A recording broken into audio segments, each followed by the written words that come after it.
Se está Bien, grabando la decíamos llamada. entonces, hemos revisado todos los principios de la doctrina social de la Iglesia, el principio de la promoción de la dignidad humana, el principio del bien común, el destino universal de los bienes, la subsidiariedad, la participación y el último, el de la solidaridad, ¿no? Y bueno, el propio nombre del principio creo que refleja claramente lo que el principio quiere transmitir. Y es justamente esta actitud solidaria entre unos con otros, ¿no? En una sociedad donde muchas veces los vínculos, las relaciones se marcan por la competencia, ¿no? O por el conflicto, ¿sí? Lo que nos propone la doctrina social de la Iglesia es que sea la solidaridad. Porque la solidaridad, incluso si lo vemos desde una manera muy práctica y pragmática, la solidaridad siempre será una estrategia mejor que la competencia y que el conflicto. ¿Ya? A ver, imaginémonos en la época de las cavernas, ¿no? Dos seres humanos, ¿no? Que tienen como objetivo y como finalidad cazar un jabalí. Quieren cazar un jabalí para, ¿no? Hacer un festín de chicharrón, estilo arequipeño. Quieren cazar un jabalí, dos seres humanos, ¿no? La competencia entre ellos por el jabalí y el conflicto entre ellos por el jabalí, ¿será acaso una mejor estrategia para lograr su objetivo o más bien la solidaridad que implica la colaboración? Y entonces, ya desde ese punto de vista más pragmático, encontramos cómo este principio, ¿no? Como principio rector de las relaciones y de los vínculos sociales, resulta ser, ¿no? Una mejor estrategia. Más allá del carácter práctico y pragmático, ¿no? A lo que nos remite este principio es más bien a reflexionar sobre las relaciones de interdependencia entre los seres humanos y cómo esa relación de interdependencia en todo sentido nos lleva justamente a descubrir que necesitamos ser ayudados y que podemos ayudar a los otros y que esto es un vínculo muy humano, muy humano. El, y que este vínculo tan humano de ayuda mutua puede y debe ser el fundamento del resto de relaciones sociales, ¿no? Relaciones políticas, relaciones económicas, contractuales, laborales, jurídicas, ¿sí? Porque el principio de solidaridad no significa, ¿no? Por ejemplo, ser solidario en las cosas malas, ¿no? Nadie es solidario contigo cuando te ayuda a plagiar en un examen. Nadie es solidario contigo cuando te ayuda a mentir. Nadie es realmente solidario contigo cuando te falsifica un certificado médico para que lo puedas presentar cuando tú no estuviste enfermo. Nadie es solidario contigo cuando, si te ven en el error, ¿no? Simplemente te socapan y no te corrigen, ¿no? Esa no es una auténtica solidaridad, ¿sí? Puede ser cualquier cosa, pero no es solidaridad, porque la solidaridad siempre va a implicar la preocupación el bien, por el bien, por el bien de la otra persona, ¿no? Y los cristianos tenemos el horizonte mayor de solidaridad que nos plantea Jesucristo, porque Él de manera muy solidaria con los hombres, siendo Dios, se hizo hombre, nació, vivió, murió y resucitó justamente para reconciliarnos con Dios. Y ese es los creyentes consideramos que es el mayor acto de solidaridad y nos marca un ejemplo, un modelo, un horizonte, ¿no? Del que es capaz de desprenderse de los bienes propios para procurar el bien del otro. Y en vez de utilizar al otro, en vez de servirse del otro en función de su interés y su provecho personal, más bien estar dispuesto, ¿no? a renunciar a muchas cosas para buscar el bien de la otra persona, ¿no? Esto, en líneas generales, es lo que nos propone el principio de solidaridad. Lo que yo les estoy compartiendo aquí en la pantalla es una definición, es un solo párrafo que se usa de una manera muy clásica para definir lo que es el principio de solidaridad. Y es un texto escrito por el Papa Juan Pablo II, también de grata memoria y de grata recordación, ¿no? San Juan Pablo II. Yo lo he categorizado o esquematizado, ¿no?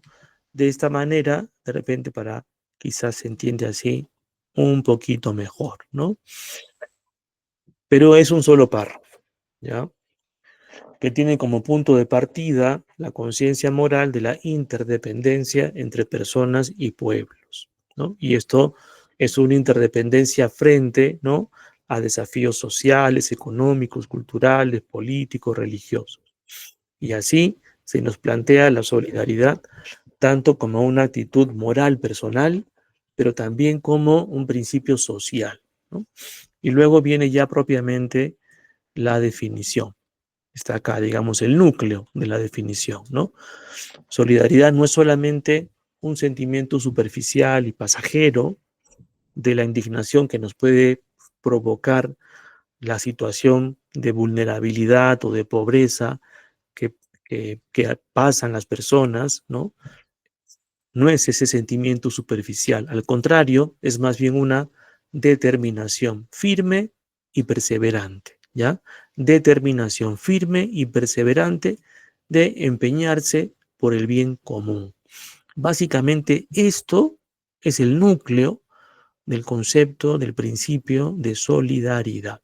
La determinación firme y perseverante de empeñarse por el bien común, lo que significa el bien de todos y de cada uno.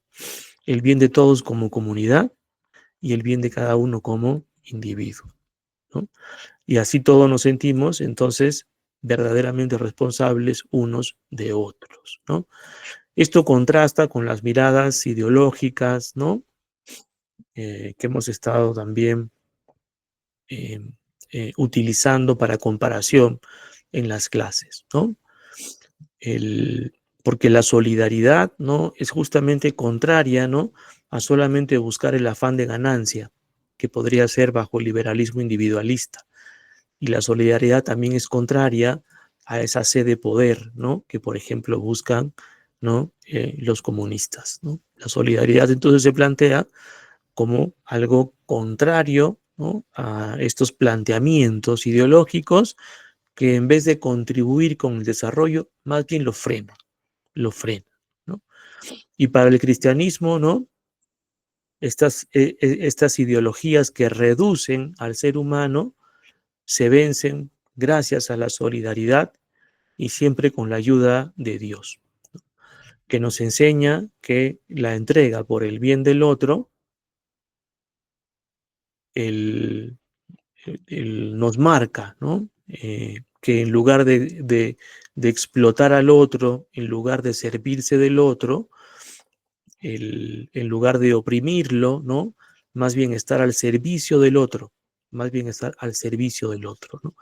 Y de esta definición de solidaridad nosotros podemos también rescatar, ¿no?, estas categorías, ¿no?, que nos permiten comprender mejor, ¿no?, de qué trata la solidaridad. Primero, la conciencia de la unidad de la vida social, ¿no? Ya el término solidaridad proviene de una palabra en latín que significa insolidum. Insolidum significa ser un solo bloque, de manera que lo que pasa en un lado, ¿no?, de alguna manera repercute en el resto, ¿no? Como si fuera un cubo mágico, ¿no? Queremos armar una cara y desarmamos las otras, ¿no? Y bueno, así nos reconocemos como una sola familia, ¿no? El fundamento cristiano, que también lo acabamos de comentar, porque Cristo, ¿no?, es el modelo de solidaridad que los cristianos tenemos, ¿no? No es solamente un sentimiento superficial, sino sobre todo una actitud firme y perseverante. Una actitud firme y perseverante. Se orienta siempre hacia el bien y en este caso, que hablamos de sociedad, hacia el bien común, así como lo hemos comprendido, ¿no? El bien común es lo que ayuda a las personas y a las asociaciones a poder lograr de una manera más plena y más rápida su propia perfección o el cumplimiento de sus fines o de su vocación. Y entendido también el bien común de manera integral, ¿no? Esto se opone al individualismo, la solidaridad, ¿no? Se opone al individualismo, se opone al comunismo y nos plantea, ¿no?, una estrategia y un horizonte más humano, ¿no? Y en el fondo más productivo, más beneficioso para el desarrollo de la sociedad. El, con la solidaridad cada uno aporta, ¿no?, de manera libre y responsable desde sus propios dones, ¿no? En este caso, desde tu carrera, desde tu profesión, desde tu trabajo, desde el rol que estás cumpliendo en la sociedad. Y se expresa, por ejemplo, en situaciones como la justicia en el acceso a los bienes materiales y espirituales. Justicia en el acceso, ¿no? Ya sabemos que es justicia. También se expresa en la variada ayuda que podemos ofrecer a las personas y a las comunidades que se encuentran en situación de necesidad o de vulnerabilidad, ¿no? Apelando a la justicia y también apelando a la caridad, ¿no? Recordemos que la justicia es darle a cada quien lo que le corresponde, ¿no? Pregunta del examen del día de hoy. Y caridad es dar más allá de lo que le corresponde, ¿no? Como expresión más bien justamente de la solidaridad, ¿no?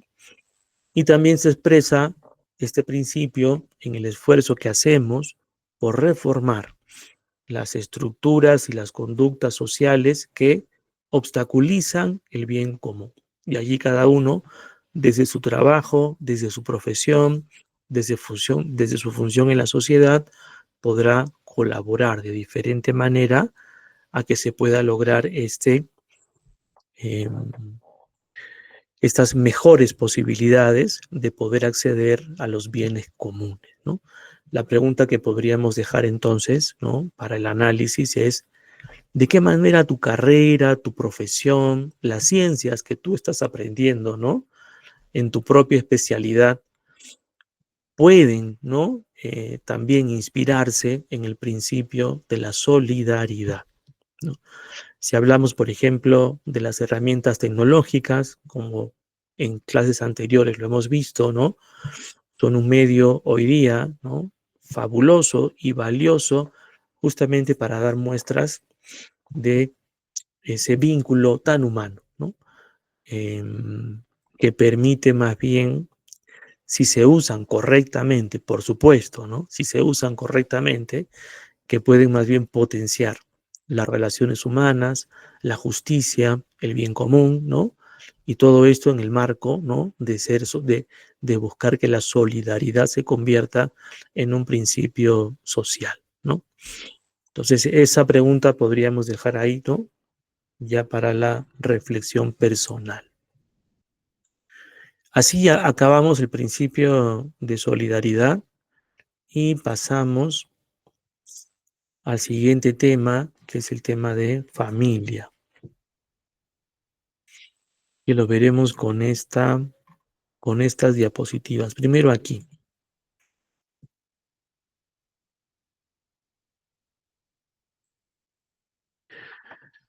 Hablamos de familia. Bueno, la doctrina social de la Iglesia y en el curso, ¿no?, hemos hablado a la par de los principios que hemos visto de diferentes aspectos sociales importantes, ¿no? Hemos hablado, por ejemplo, del desarrollo humano integral y que implica, hemos hablado también de los derechos humanos, ¿sí? Hemos hablado sobre las ideologías, hemos hablado sobre el Estado, el rol del Estado, la función del Estado, sobre todo aplicando el principio de subsidiariedad. Hemos hablado también repetidas veces sobre el trabajo, hemos hablado sobre el mercado, hemos hablado sobre estos aspectos económicos, como también, por ejemplo, la propiedad privada, la función social de la propiedad privada, la función de la propiedad privada frente a la justicia y la justicia social, ¿no? Aspectos sociales importantes, ¿no? Que nos pide, en torno a los cuales nos pide reflexionar este curso. Y nos faltaba uno, que es justamente el tema de familia, ¿no? ¿Y por qué es importante el tema de familia? Bueno, tenemos una frase muy difundida que nos dice que la familia es la célula básica de la sociedad. Una frase muy común, muy conocida, ¿no? Y quizás muy común y muy conocida porque encierra una gran verdad. Efectivamente, la familia es la célula básica de la sociedad. Si nos remitimos, por ejemplo, para conversar sobre la importancia de la familia, ¿no? Nos podemos remitir a la encuesta mundial de valores que aquí les estoy compartiendo, ¿no? Que pregunta, entre otras cosas, ¿no?, a personas en todo el mundo qué consideran lo más importante en sus vidas, ¿no? Bueno, históricamente la familia ha ocupado siempre el primer lugar, ¿no? Muy por encima del trabajo, de la fe y de la religión, de los amigos, del tiempo libre, de la política, ¿no? Siempre, siempre la familia ha estado como el primer ámbito de expectativa de las personas. Y entonces con esto podemos comprobar que la familia todavía hoy día sigue siendo considerado el ámbito principal de expectativa para el propio desarrollo del proyecto personal de vida de las personas alrededor del mundo. Y aquí están países católicos, cristianos, no católicos, no cristianos, países desarrollados, países en vías de desarrollo, ¿no? Con diferentes tradiciones culturales, ¿no? Y en todas ellas, ¿no?, el resultado, ¿no?, es el mismo, ¿no? La familia, ¿no? Si algunos pensaban por allí que la familia ya no estaba de moda, ¿no? Bueno, los datos lo que nos dicen, ¿no?, es todo lo contrario. Cuando las personas piensan en su desarrollo, cuando las personas piensan, ¿no?, en su trabajo y en el propósito de vida y el propósito por el cual, ¿no?, ellas estudian y trabajan, y dónde es que ellas ponen sus expectativas, ¿no?, de felicidad, de plenitud. Bueno, la respuesta es la familia, la familia, la familia, ¿no? El, ¿Y por qué? No, bueno, aquí, ¿por qué? Bueno, desglosando, por ejemplo, en México, ¿no?, los resultados de esta misma encuesta, ¿no? ¿Por qué se considera la familia como lo más importante? Veamos cómo responde la gente, ¿no? La gente dice, ¿por qué es el principal apoyo de los seres queridos enfermos? ¿Por qué es el principal apoyo para cuidar a los hijos? ¿Por qué es el principal apoyo ante problemas económicos? ¿Por qué estamos diciendo o analizando esto, no? Porque lo que nos vamos a preguntar es, ¿qué otra institución social produce, ¿no?, o se ocupa de atender estas necesidades de las personas? ¿Qué otra organización social? ¿Lo hace el Estado? ¿Lo hace el Ministerio de Desarrollo Social? ¿Lo hace el Ministerio de la Mujer? ¿No? ¿Lo hace la Beneficencia Pública? ¿Quién lo hace? ¿Lo hace la municipalidad? ¿Quién lo hace? ¿No? ¿Lo hacen las ONGs? ¿No? O vamos a encontrar que fundamentalmente lo hacen, lo atienden y lo resuelven, ¿no?, sobre todo las familias, ¿no? En pandemia creo que lo vivimos claramente, ¿no? ¿Quién se preocupaba por la salud y por la vida de nuestros seres queridos? Lo hacía el Estado del presidente Martín Vizcarra, sentenciado por corrupción esta semana, ¿no? Con uno de los peores manejos de la pandemia del mundo. El peor país del mundo con los peores resultados que han enlutado, ¿no?, a miles de familias peruanas por culpa del mal manejo por parte del gobierno. En pandemia, ¿nos cuidaba el gobierno? No, ¿no? ¿Quién nos cuidaba? Nos cuidaba la municipalidad, la beneficencia pública, nos cuidábamos sobre todo en nuestras familias, ¿no? Y entonces cuando nos preguntamos nosotros qué institución social, ¿no?, podría reemplazar a la familia, la respuesta es ninguna, ninguna. La familia con todos sus problemas, con todos sus defectos, con todas sus dificultades que puede tener, sigue siendo la institución social de mayor garantía para la integridad y el desarrollo de las personas. Por eso es que, por ejemplo, en México dicen, bueno, la familia, ¿por qué? ¿Por qué es importante? ¿Por qué le tenemos confianza? Porque es el principal apoyo de los seres queridos enfermos, porque es el principal apoyo para cuidar a los hijos, porque es el principal apoyo ante problemas económicos, porque es el principal éxito en la vida de una persona, porque es la principal fuente de apoyo emocional por el cariño que se recibe, porque es el principal espacio de socialización política y también porque es el principal espacio de información política, ¿no? Entonces, para que veamos, ¿no?, la fuerza del impacto de la familia, ¿no?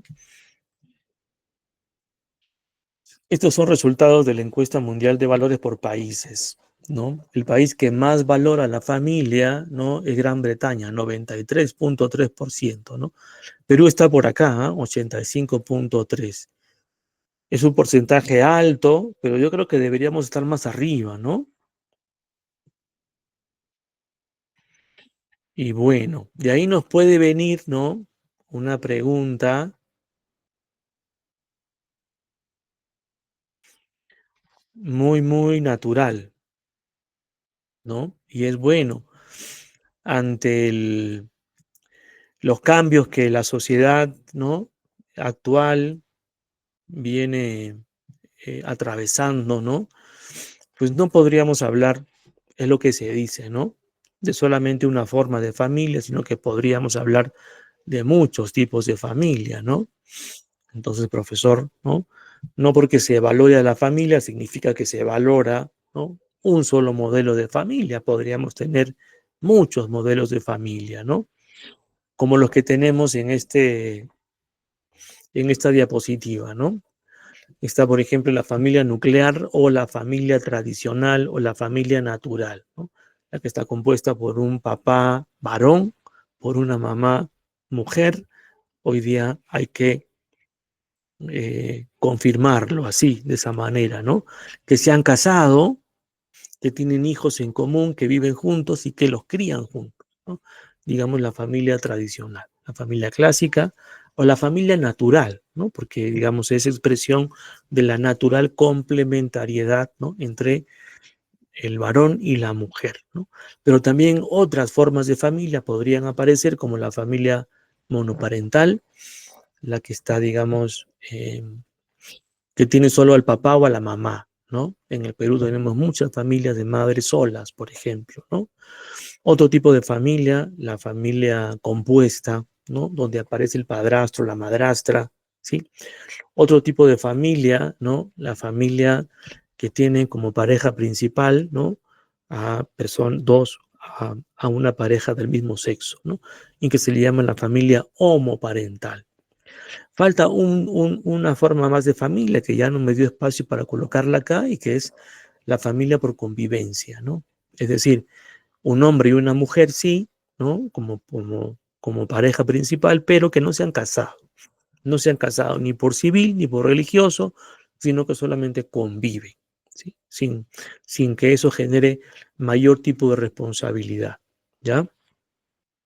Y entonces, bueno, tenemos como una diversidad, ¿no? Y uno se podría preguntar ante esa diversidad, bueno, ¿cualquiera de estas formas familiares produce los mismos efectos de bienestar en sus integrantes? Podríamos preguntarnos, ¿no? Ya que lo que nos interesa, digamos, es como la función social de la familia nos interesa, ¿no? Es decir, cuánto bien produce la familia a los ciudadanos, ¿no?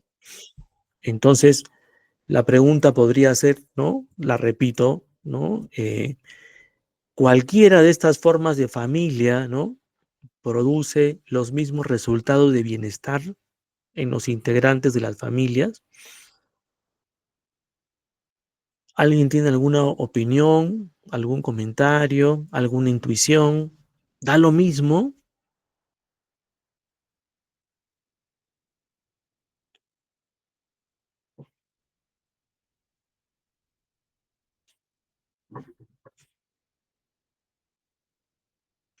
Pero están ahí, ¿verdad o no?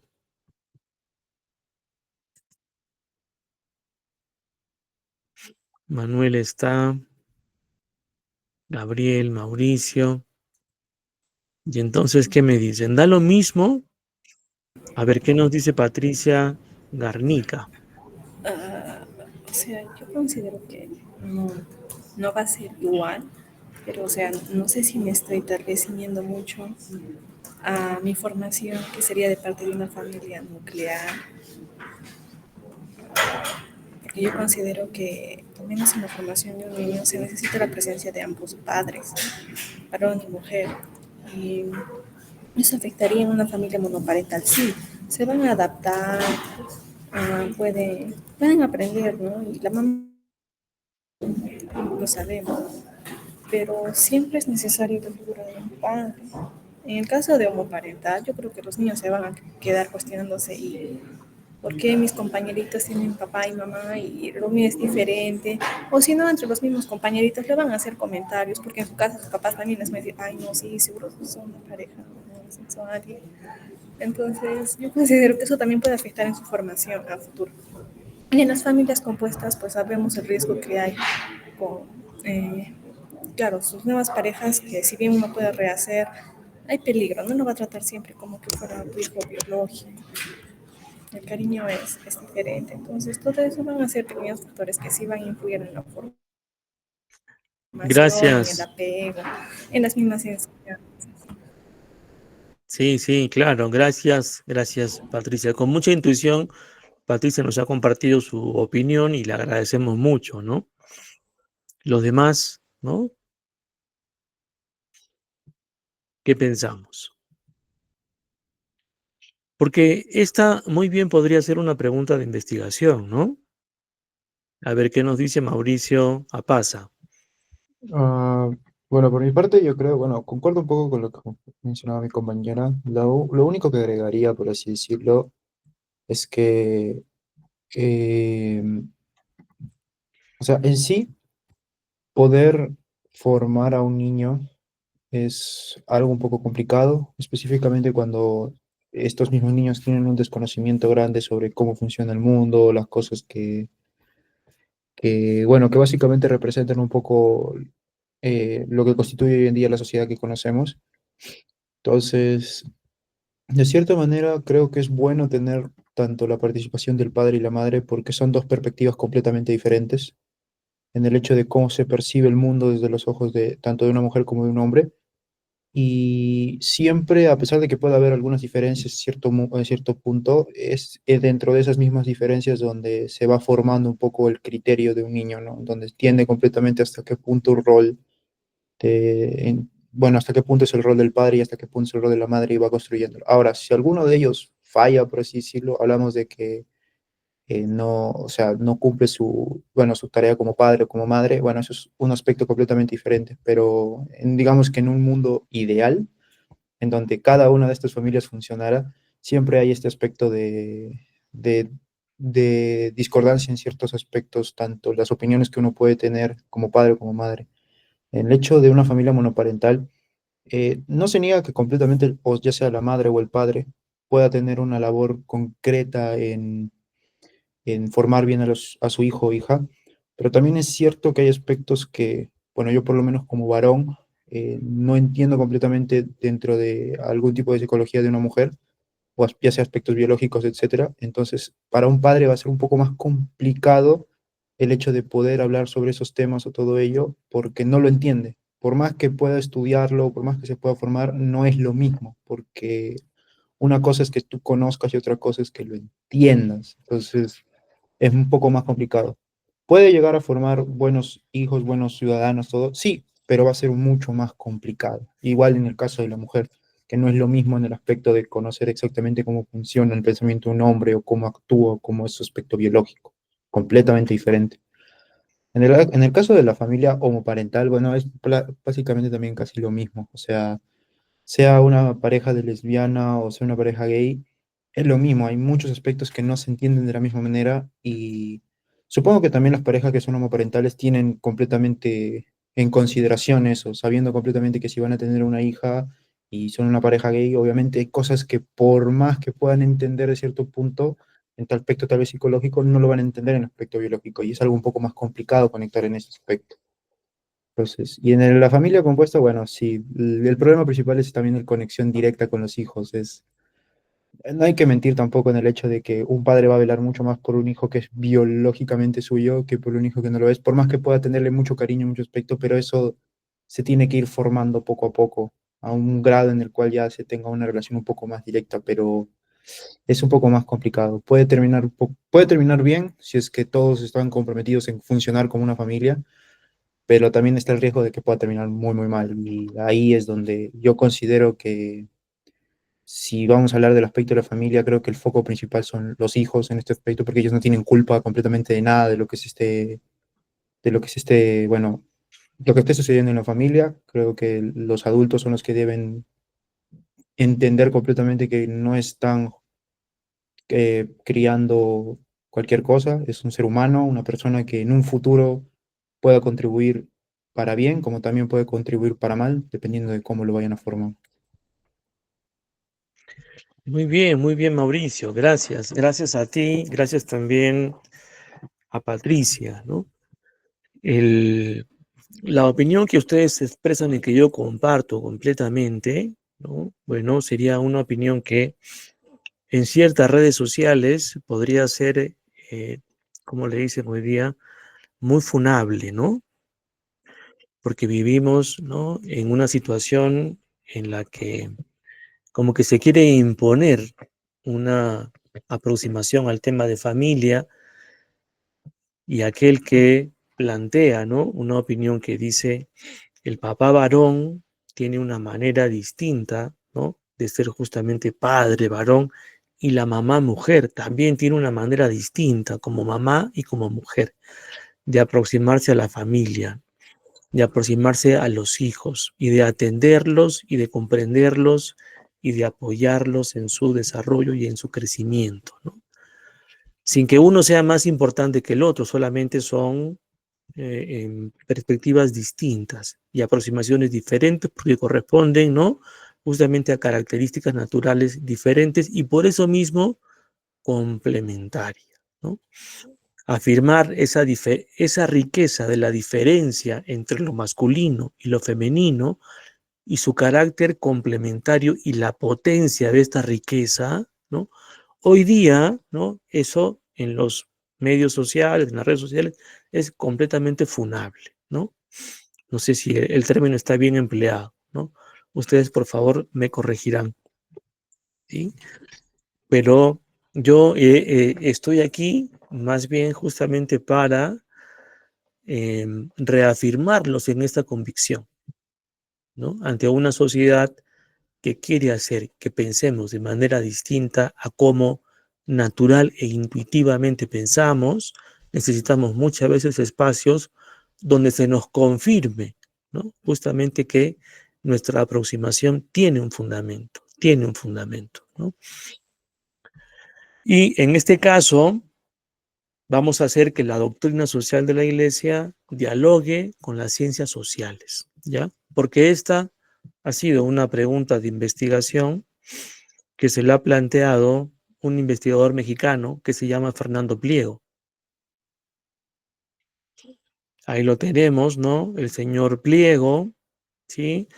Él como parte del Instituto de Investigaciones Sociales de la conocida Universidad Nacional Autónoma de México, una de las mejores ranqueadas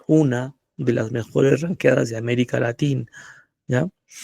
Y además, para nada católica, para nada cristiana, todo lo contrario, ¿no? Quien conoce un poquito sobre las universidades mexicanas saben perfectamente que la UNAM es más bien anticatólica, anticristiana, ¿no?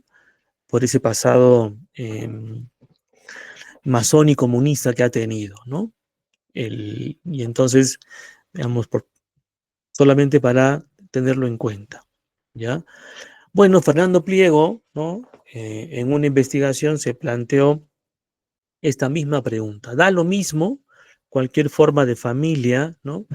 Y para hacerlo, ¿no? Él hizo una investigación que llegó hasta 16 países, ¿no? Que son los que podemos ver allí, ¿ya? Por si acaso Pliego no hizo su encuesta de Google y la mandó a sus amigos, no hizo eso, ¿ya?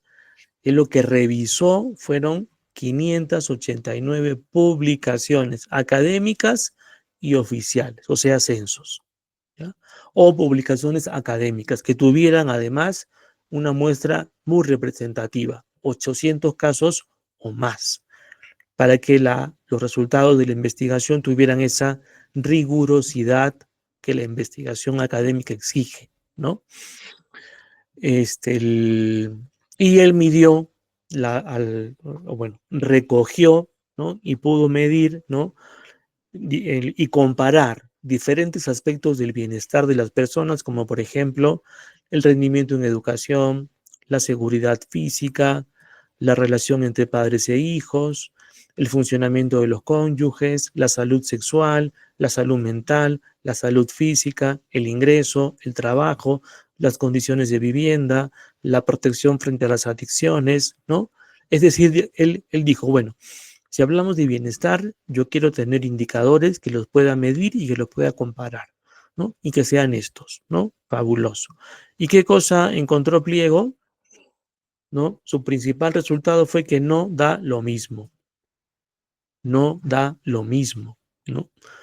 Por eso les he dicho, bueno, yo estoy aquí para justamente reafirmarlos en su convicción, ¿no? Porque hasta la investigación social nos da la razón. El dato duro, ¿no? Nos da la razón, ¿no? No da lo mismo. El bienestar mayor y significativo es 76.9% por encima del bienestar que se obtiene, ¿no? En otros tipos de familia. Y si queremos también con mayor detalle, podemos verlo de esta manera. Las barritas en celeste, ¿no? Es el porcentaje, digamos, de logro positivo en el caso de la familia tradicional, ¿ya? Por ejemplo, acá dice salud física, ¿no? Es decir, frente a la enfermedad, ¿no? O sea, donde las personas se enferman y pueden encontrar medios para curarse, ¿sí?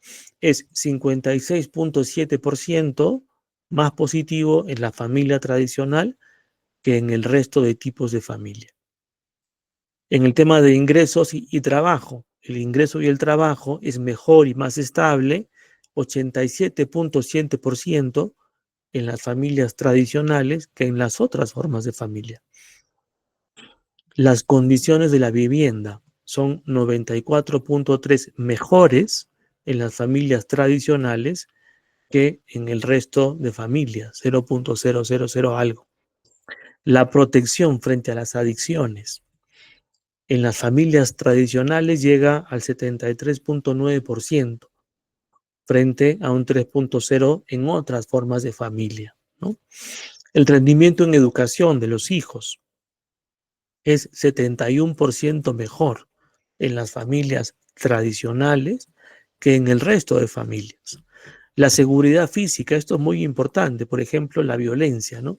Porque se acusa muchas veces de que la familia es como el ámbito donde se permite y se reproduce la violencia, sobre todo la violencia machista, ¿no? Del varón contra la mujer, y donde la mujer tiene que callar por vergüenza, por miedo, etcétera, etcétera, ¿no? Bueno, pues está demostrado que las familias tradicionales, ¿no? Logran, ¿no? Ser una defensa frente a la violencia en un 79.7% a favor, frente a un 2.1% del resto de familias. Es decir, las mujeres, ¿no?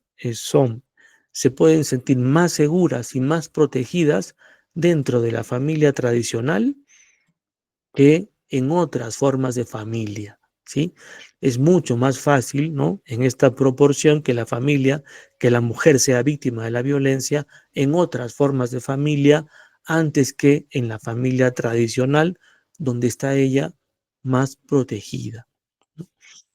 El, lo mismo podríamos, si hablamos de la relación padres e hijos, si hablamos del funcionamiento de la pareja, si hablamos de la salud sexual, ¿no? 77.6% frente a un 0.3%.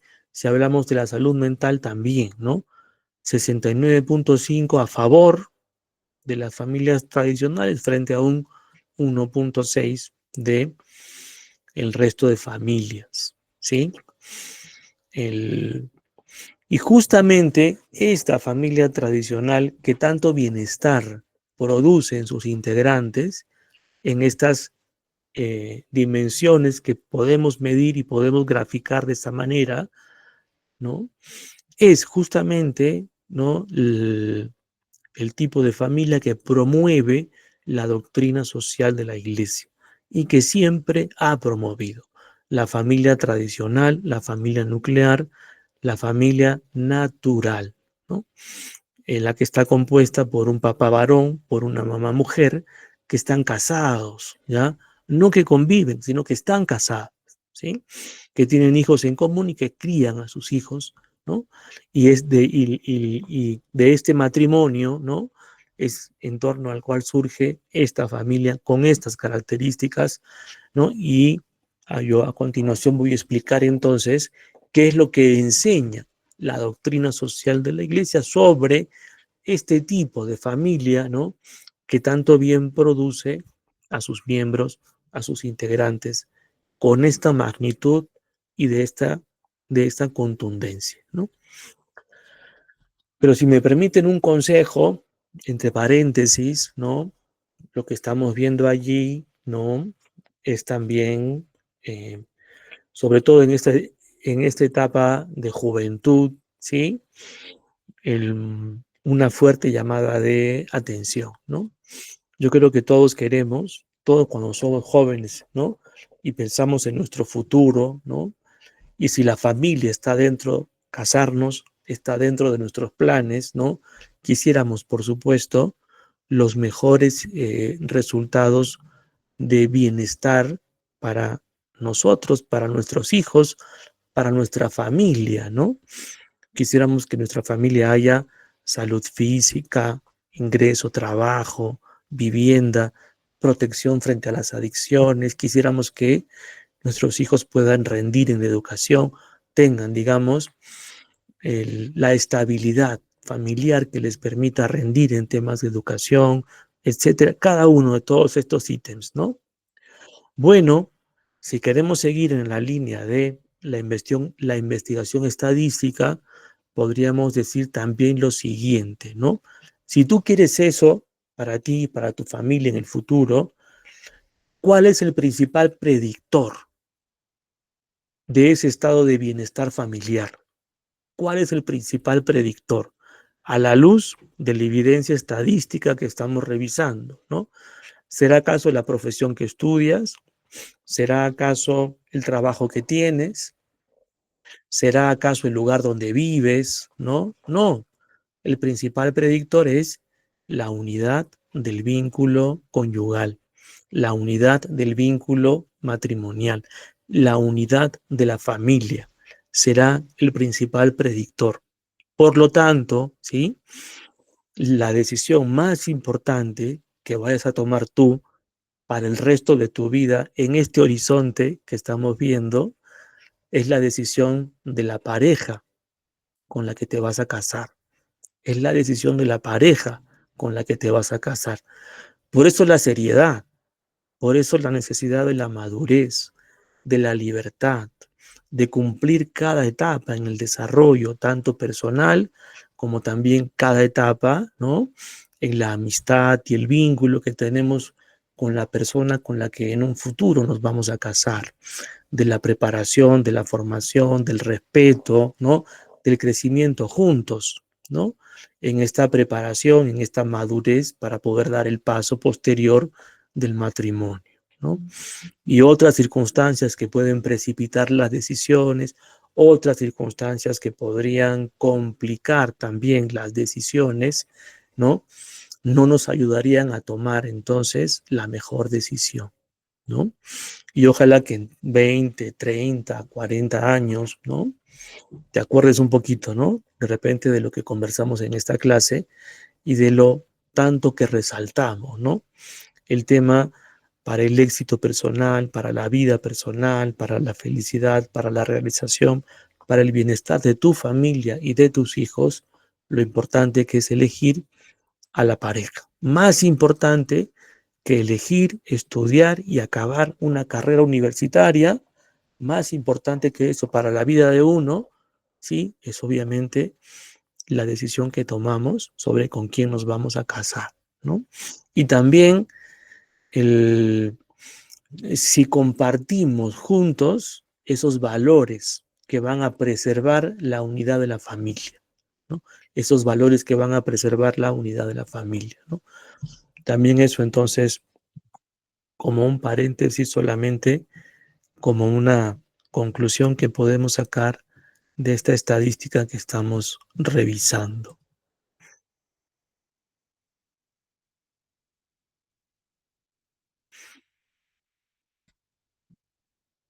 Entonces, si nos planteamos esta pregunta, ¿no? ¿Cualquiera de estas formas da los mismos resultados? No, ¿no? Entonces ya podríamos jalar y resaltar la familia que da los mejores resultados, ¿no? La familia nuclear. Sobre esta familia nos habla precisamente la doctrina social de la Iglesia y nos dice lo siguiente, ¿no? Nos dice entender esta familia como una institución natural y como una institución divina, ¿ya? Natural, ¿por qué? Porque lo que es natural no es inventado por el hombre, ¿no? Lo que el hombre inventa es artificial, ¿no? Lo que es natural es la expresión de la propia naturaleza. La familia es expresión de la propia naturaleza humana. No la inventa el hombre, no la inventa la sociedad, no la inventa el capitalismo, no la inventa el Estado. Por lo tanto, lo primero que tiene que hacer la sociedad o el Estado es respetar las características naturales de esa familia, ¿sí? Además, la familia también se considera una institución divina porque Dios elevó el matrimonio a la dignidad de sacramento, ¿no? El matrimonio que se funda, ¿no? En esta alianza, ¿no? La familia que se funda, ¿no? En el matrimonio, que es esta alianza, este consorcio de vida para toda la vida entre un hombre y una mujer. Se constituye así como la institución social natural más importante para la sociedad. ¿Por qué? Porque todo lo que la sociedad nos puede dar, ya nos lo da la familia de una manera más plena, ¿no? Si buscamos el respeto de nuestra dignidad y de nuestros derechos, ya la familia nos lo da. Si buscamos relaciones auténticas, ya la familia nos lo da. Si buscamos la solidaridad, ya la familia nos lo da. Si buscamos la disciplina, el trabajo, la perseverancia, ya la familia nos lo da, ¿no? Por eso decimos que debemos hablar del principio de prioridad social de la familia. El principio de prioridad social de la familia, por ejemplo, ante el Estado, ante el mercado y ante la sociedad. Lo cual significa que todo lo que tenga que hacer el Estado debe más bien enmarcarlo en favorecer a la familia. De igual manera el mercado, de igual manera la sociedad. Esta frase del compendio de doctrina social de la Iglesia lo refleja muy elocuentemente, ¿no? Que nos dice una sociedad a medida de la familia, ¿no? Una sociedad a medida de la familia. Es decir, que la familia, la primacía social de la familia, sea lo que oriente el desarrollo de la sociedad. Este tipo de sociedad es la mejor garantía para el hombre contra toda tendencia, ya sea individualista o ya sea colectivista. Porque en la familia la persona siempre será el centro de la atención. Siempre será la finalidad y nunca será considerada como un medio, ¿no? Si queremos hablar de la importancia social de la familia, podríamos también nosotros agrupar esta importancia social en 4 características que tenemos acá, ¿ya? Pregunta de examen sobre la importancia social de la familia. Diríamos primero que la familia es la primera sociedad humana, ¿sí? Porque es justamente la primera sociedad a la que nosotros llegamos, ¿no? Cuando nacemos, ¿no? Llegamos a la vida justamente en el seno y en el ámbito de una familia, ¿no? Y allí aprendemos a vincularnos con otras personas. Aprendemos a reconocer quiénes somos nosotros, qué lugar ocupamos, cuáles son los vínculos fundamentales que formamos con otras personas, ¿no? Comprendemos, ¿no? Qué cosa es la vida, qué cosa es el destino, ¿no? Comprendemos qué cosa es la sociedad, ¿no? Comprendemos qué cosa es el amor, el desprendimiento, el esfuerzo, los valores, ¿no? Por lo tanto, para nosotros, ¿no? Nuestra primera sociedad es justamente la familia, ¿no? Y allí hay, digamos, una primera importancia social de la familia, ¿no? También podríamos decir, ¿no? Como segundo aspecto, que la familia es el prototipo de toda organización social. Es decir, que la familia es como el modelo, ¿no? Porque dentro de ella vivimos relaciones, dinámicas y valores que podemos y debemos reproducir en el ámbito social con las diferencias del caso, ¿no? Por ejemplo, en la familia el individuo vale por lo que es, por su dignidad, no por lo que produce, no por cuánto dinero gana, no por cuán sano o saludable está, ¿sí? No por cuán hermoso no, o no hermoso uno es. Uno vale y es querido por lo que es, sobre todo, ¿no? Y así también la sociedad, cuando exigimos, por ejemplo, que promueva los derechos, también, ¿no? Debería tener esa misma valoración de la persona que ya en la familia se realiza de esa manera, ¿no? Nos damos cuenta que el fundamento de las relaciones en la familia, en el fondo, es el amor, ¿no? Dentro de una familia hay relaciones económicas, hay relaciones jerárquicas y de obediencia, hay relaciones de disciplina, ¿no? Hay relaciones de funciones que cumplimos, por supuesto que sí, pero sabemos que sobre todo, ¿no? En el fondo, ¿no? La principal relación es la relación de amor, ¿no? De la misma manera nos damos cuenta cómo dentro de la familia todos nos preocupamos por el bien de la otra persona, ¿no? Y todo esto también debería, en alguna medida, servir de modelo para la estructura del orden social, ¿no? Nos damos cuenta también cómo, por ejemplo, aprendemos a valorar y contribuir y beneficiarnos del bien común o de los bienes comunes, ¿no? Que son propios de la familia y cómo cada uno tiene un rol que hacer para enriquecer a los bienes comunes y cómo eso no significa renunciar eh, al propio desarrollo o a la propia individualidad, ¿no? Esta armonía entre el bien individual y el bien común ya la vivimos en la familia. Esta armonía entre el bien común y el bien individual, de lo que hemos hablado en el curso, ya lo vivimos en la familia, ¿no? Bienes comunes familiares, ¿cuáles son? Muy materiales, como por ejemplo la casa, la vivienda, como por ejemplo el patrimonio, la economía familiar, pero también otros bienes como por ejemplo la autoridad, la disciplina, el orden, otros bienes comunes como las reglas de la casa, otros bienes comunes como la cultura familiar, el respeto, otros bienes comunes como también la fe y la religiosidad, ¿no? Y cómo cada uno aporta y se beneficia de esos bienes comunes, ¿no? Es decir, podríamos decir que en la familia ya vivimos todos los principios de la doctrina social de la Iglesia, sí, y así como lo vivimos en la familia, que es la primera sociedad humana, también ¿no? Debería ser esto como modelo para que las relaciones sociales, políticas, económicas también, ¿no? Se puedan vivir estos valores que tanto apreciamos del ámbito familiar. También podríamos decir, ya como punto número 3, que la sociedad es una comunidad de familias, ¿no?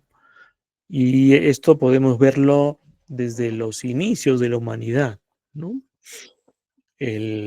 Vamos a ver cómo naturalmente comienzan a surgir esta preocupación por el bien de la otra persona, sobre todo el de los que comparten un lazo de consanguinidad, ¿no? Y cómo cuando diferentes familias se asocian para preservar la vida, para protegerse de las amenazas, para conseguir alimento, para cuidar a los más pequeños, ¿no? Forman un clan, ¿no? Luego forman una tribu, luego forman una cultura o una civilización, ¿no? Y entonces esa sociedad que se ha ido formando justamente como la reunión de familias preocupadas para lograr mejores alianzas, de manera que podamos también garantizar mejor el bienestar y el desarrollo de los miembros de nuestra propia familia.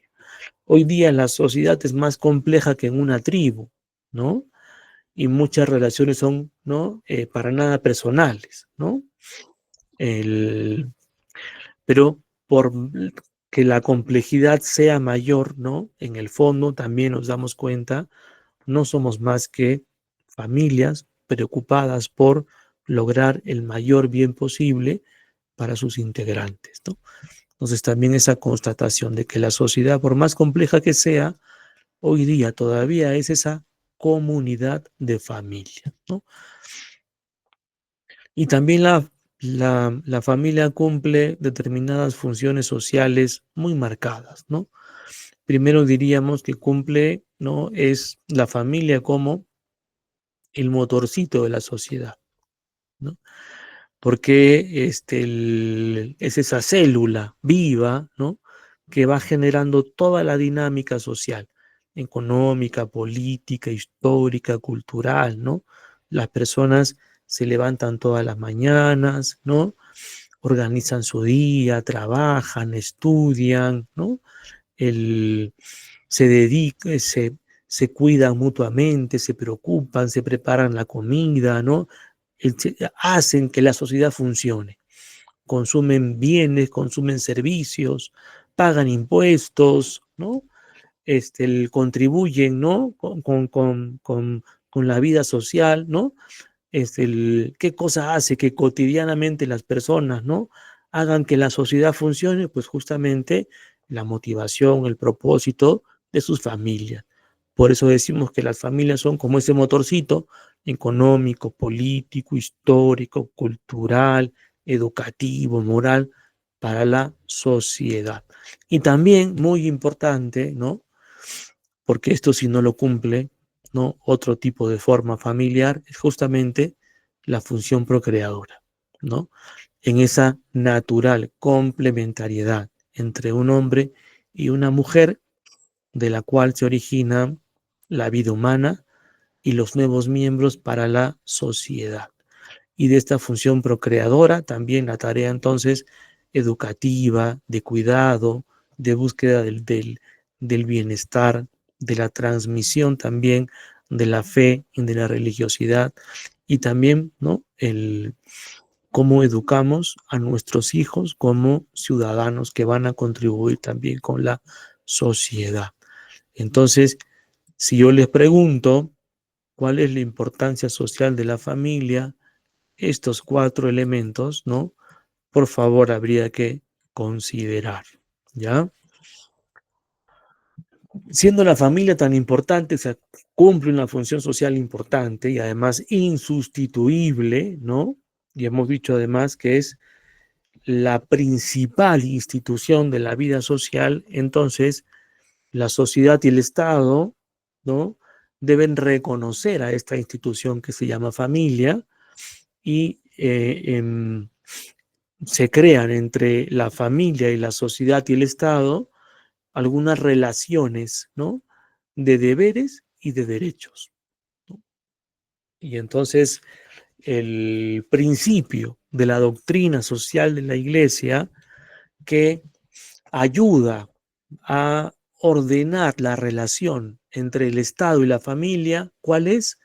Bueno, es el principio de subsidiariedad, ¿ya?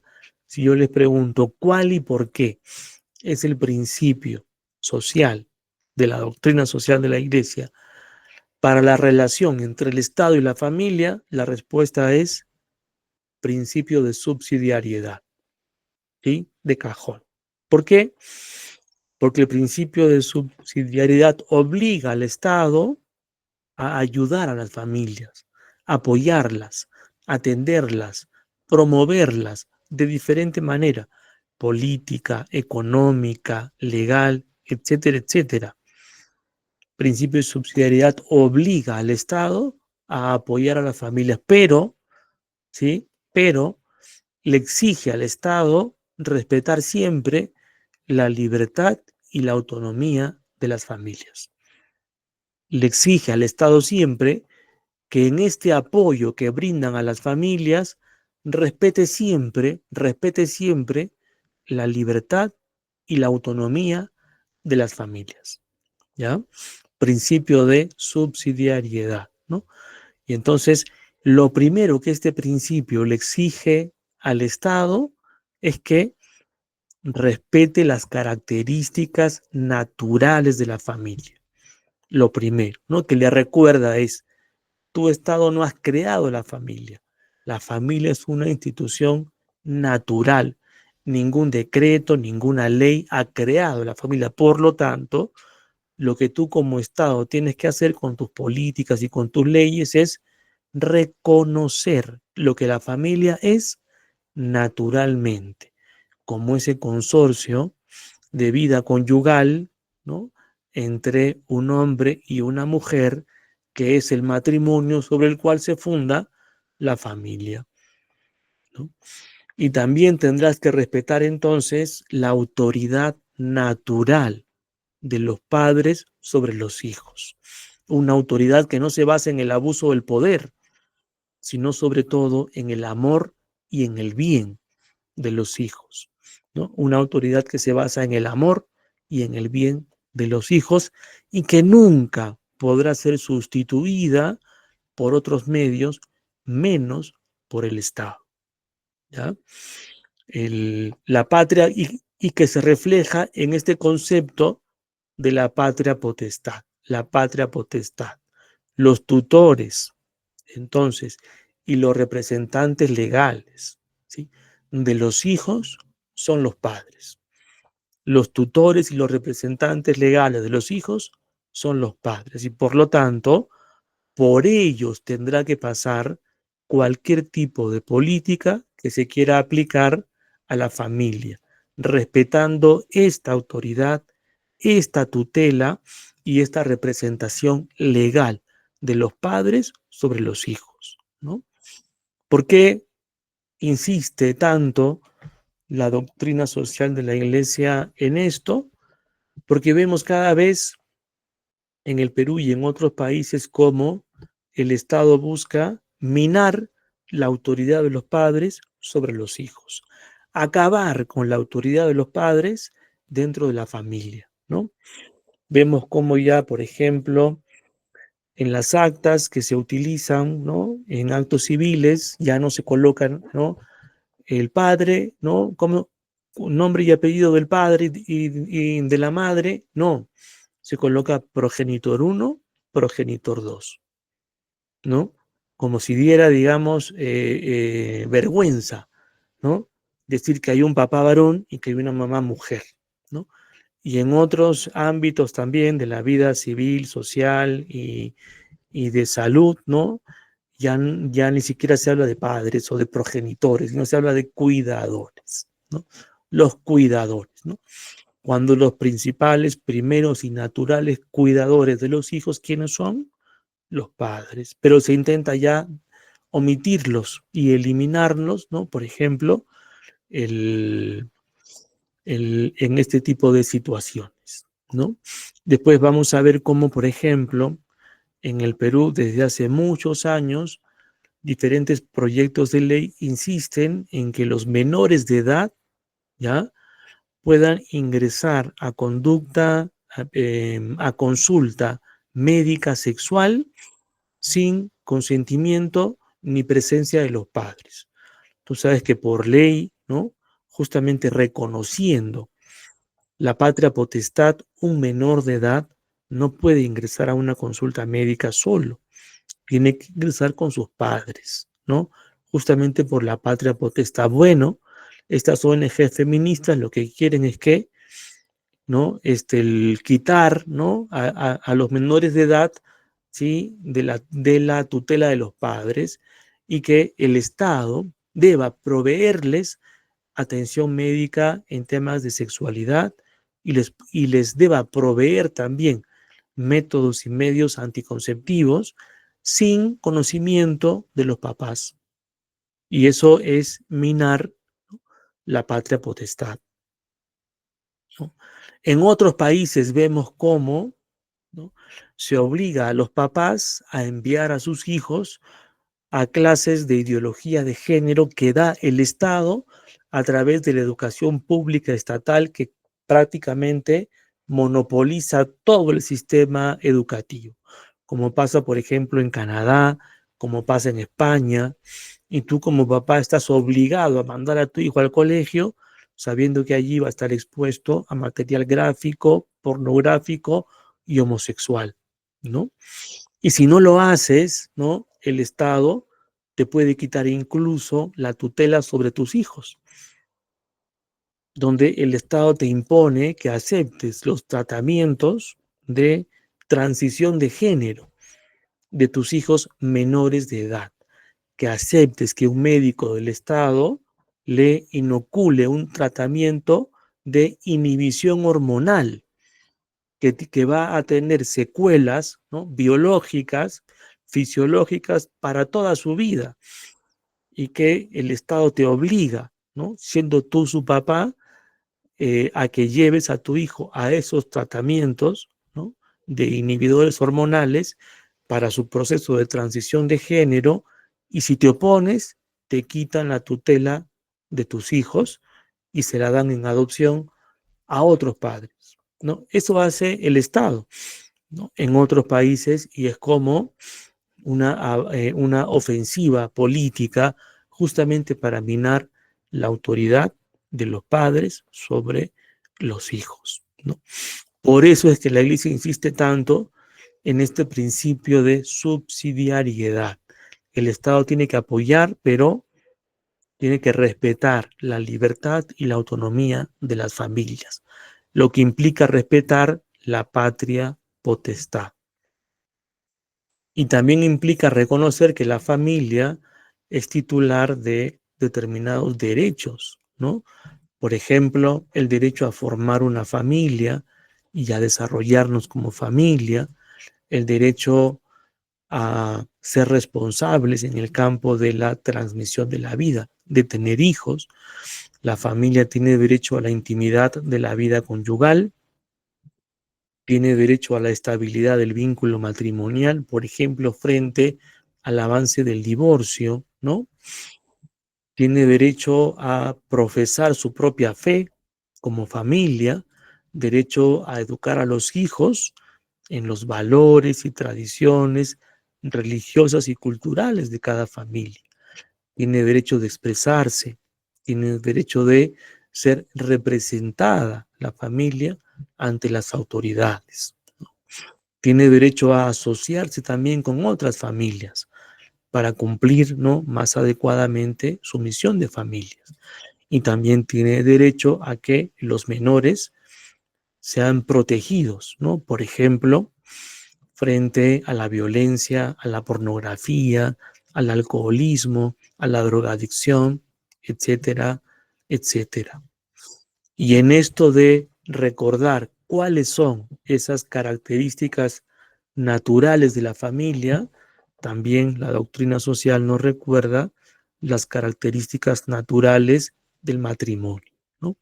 La familia se funda en este matrimonio ¿Y cuáles son esas características naturales de ese matrimonio?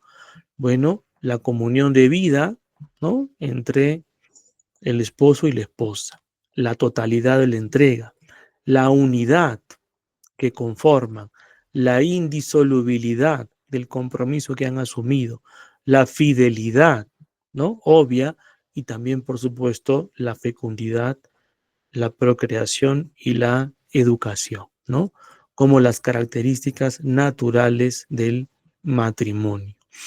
Primero, esa comunión de vida, de amor conyugal entre un hombre y una mujer, que de una manera libre, ¿no?, constituyen ante Dios, en el caso del matrimonio religioso, un consorcio o una alianza para toda la vida, hasta que la muerte los separe. El amor tiende a vivirse de esa manera. Nadie que te proponga matrimonio te va a proponer matrimonio diciéndote: quiero casarme contigo, pero solo hasta que me aburra de ti, pero solo hasta que te pongas vieja y me enamore de otra. Nadie, ¿no?, te propone matrimonio de esa manera, ¿no? Cuando el sentimiento es auténtico, ¿no?, obviamente que lo que uno promete y lo que uno quiere es justamente que este amor se mantenga toda la vida, ¿no?, hasta que la muerte nos separe. Y este consorcio tiene como finalidad, ¿no?, el tener hijos y educarlos, y también procurar el bien mutuamente entre los cónyuges, ¿no? Y esta alianza ha sido elevada, ¿no?, a la dignidad de sacramento. Y entonces Dios también nos asiste, ¿no?, a las personas que nos hemos casado con una gracia especial para poder cumplir, ¿no?, con las exigencias de la vida matrimonial. Exige la totalidad de la entrega, ¿no?, cómo se entrega un cónyuge con el otro, ¿no?, plenamente, de manera que constituyen una sola unidad, ¿no?, que se expresa en la frase bíblica de, bueno, ahora son una sola carne, ¿no? Esta alianza, como lo hemos dicho, por la misma característica del amor, ¿no?, tiende a la indisolubilidad, lo cual no significa que no van a haber crisis, que no van a haber situaciones complicadas y complejas, como en toda familia, por supuesto, ¿no? Exige también la fidelidad, obviamente, ¿no? Y también, por supuesto, la fecundidad o la apertura a la vida, la procreación, tener hijos y educarlos, ¿no? Esto como características naturales de el matrimonio. Y solamente para finalizar, constatar que, bueno, la sociedad actual no le hace la vida fácil a la familia, ¿no? Y podemos incluso puntualizar cuáles son esos ataques contra la familia. Algunos ya los hemos comentado, ¿no?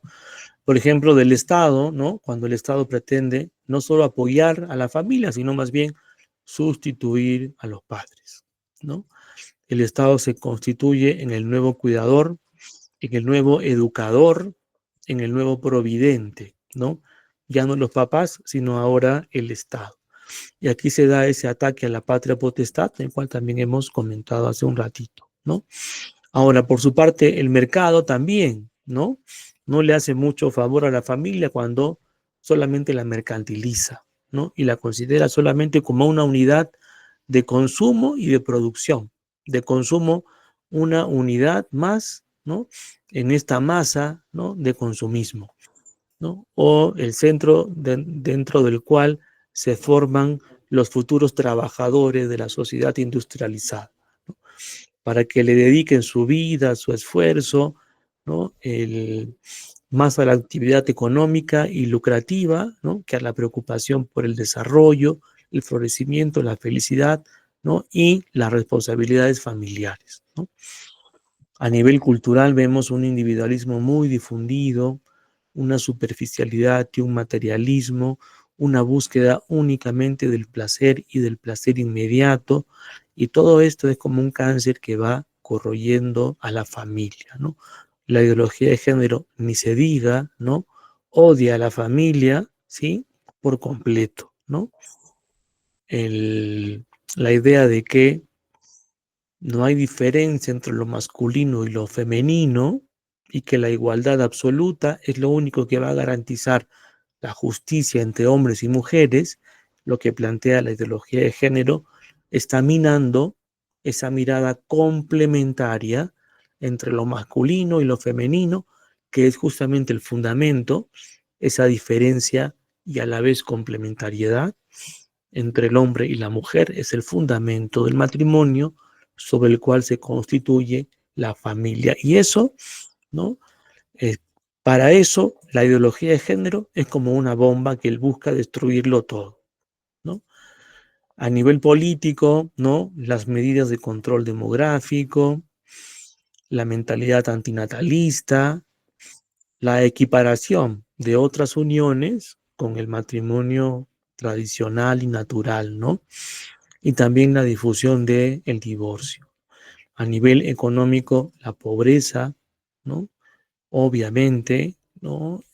También ataca a la familia o las condiciones laborales tan exigentes hoy día para papá y para mamá, ¿no? Que los obligan a estar fuera de la casa y lejos de los hijos, ¿no?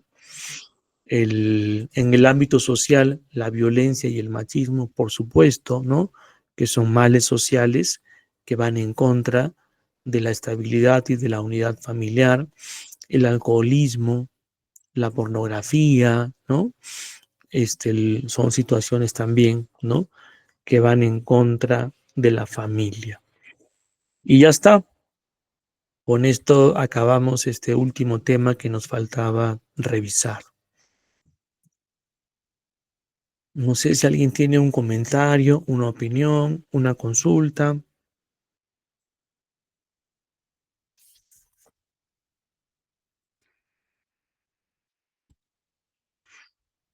Muy bien, gracias Mauricio.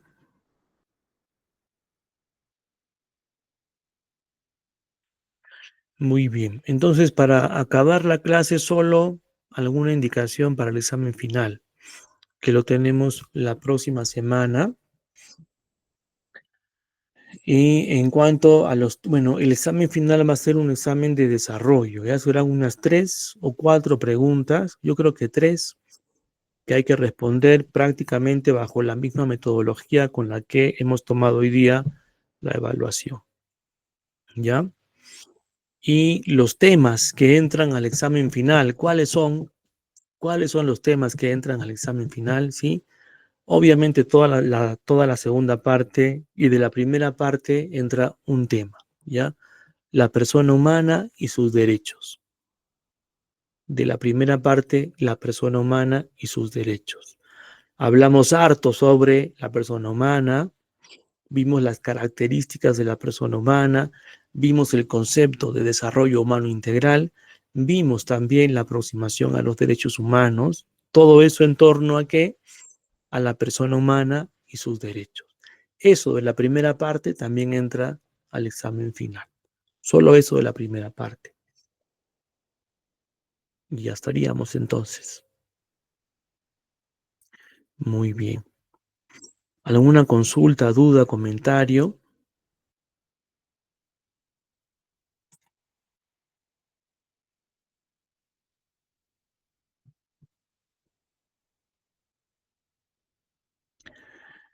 Muy bien. Si no tenemos ninguna consulta, entonces damos la clase y el curso por terminado. Que sigan teniendo una excelente semana, que les vaya muy bien también en sus exámenes finales en todos los cursos. Nos vemos la próxima semana. ¿Ya? También hacia el fin de semana ya tendremos sus notas que ustedes las podrán revisar en el aula virtual también para que ya sepan cómo se está constituyendo su permanente 2. ¿Ya? Bien, ahora sí entonces nos despedimos. Cuídense mucho, nos vemos. Adiós, Chao, adiós. profesor. Hasta luego. Hasta luego, Mauricio, nos vemos. Chao, Manuel, nos vemos. Hasta luego, Roberts.